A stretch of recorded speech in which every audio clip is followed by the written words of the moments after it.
Hey y'all, so I am continuing on with my Bible study, and I just had to share another verse. It's actually quite a few verses, but I am now in the book of Luke, and I'm on chapter 3, and it's where John the Baptist prepares the way.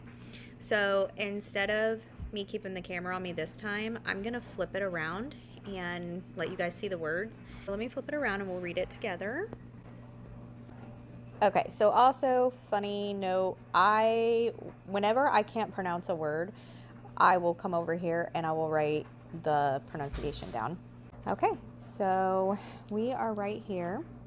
John said to the crowds coming out to be baptized by him, "You brood of vipers, who warned you to flee from the coming wrath?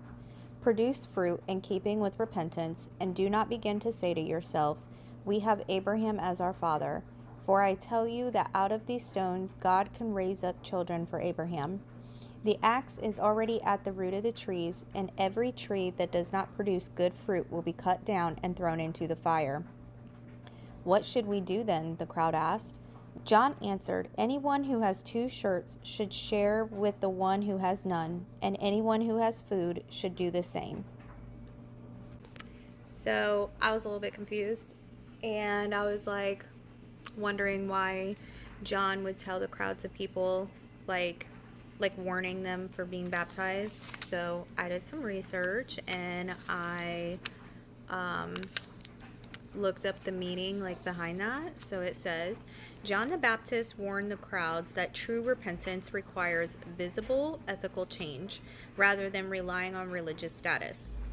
John is saying that appearing for baptism isn't enough. True repentance requires change in lifestyle and actions. John also says you can't rely on lineage, such as when he said, we have Abraham as our father.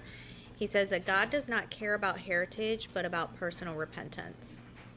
So that made total sense to me on those verses for that.